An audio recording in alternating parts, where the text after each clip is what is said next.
আসফালাহা, এই ভূমির ভূগর্ভে যা আছে এই সব কিছু বাইরে ভূমি উগরে ভূমি করে নিক্ষেপ করে দিবে।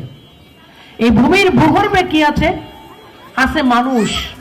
আদম থেকে শুরু করে কিয়ামত পর্যন্ত যত মানুষ পৃথিবীতে আসবেন সব মানুষগুলো এই মাটির সাথে প্রকারান্তরে মিশে যাচ্ছেন, ঠিক কিনা?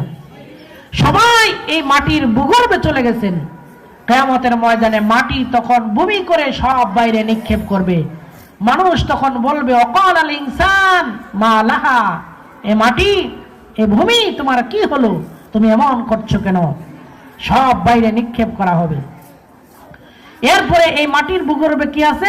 আছে লোহার খনি, সোনার খনি, হীরার খনি, যত খনিজ সম্পদ সব মাটির গর্ভে আল্লাহ তাআলা লুকায়িত রেখেছেন। কিছু কিছু জায়গায় সোনার খনি পাওয়া যাচ্ছে, এগুলো মানুষকে আল্লাহ তাআলা নাগালের মধ্যে দিয়েছেন। আর অনেক সোনা দানা মাটির গর্ভে আছে যা মানুষ আজও পর্যন্ত উঠানোর মতো শক্তি তাদের নাই। এই ভূমি তখন এই মাটির গর্ভে যে সোনার খনি আছে, লম্বা লম্বা, রাসূল বলেছেন লম্বা লম্বা পিলারের মতো এরকম স্বর্ণের টুকরা করে ভূমি তখন বাইরে নিক্ষেপ করবে। তখন মানুষ বলবে যে আহারে, এই সোনা দানার জন্যই আমরা পৃথিবীতে পারাপারি হুড়াহুড়ি মারামারি কাটাকাটি হানাহানি করেছি। আহারে, এই সম্পদ আজ আমাদের চোখের সামনে আছে, এগুলোর কোনোই মূল্য নাই। আল্লাহ রাব্বুল আলামিন বলেন ফাকালাল ইনসানু মা লাহা ইয়াওমাইযিন তুহাদ্দিসু আখবারাহা। এই যে কথাটি বলছিলাম, এই যে ভূমির উপরে বসা আছেন, এই ভূমি আপনার পক্ষে কাল কিয়ামতের ময়দানে সাক্ষ্য প্রদান করবে।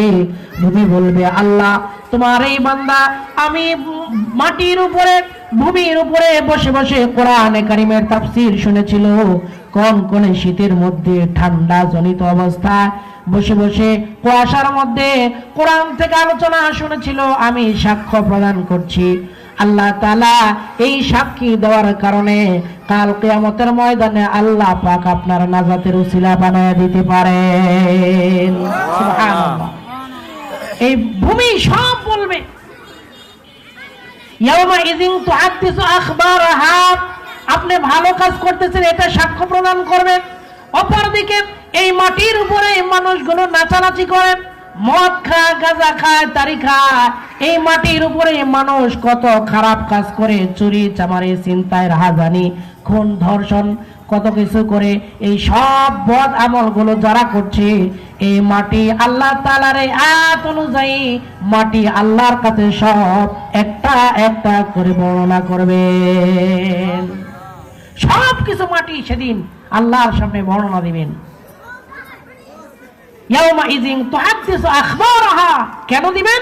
আল্লাহ তাআলা পরের আয়াতে বলছেন বিআন্না রাব্বাকা আওহা লাহা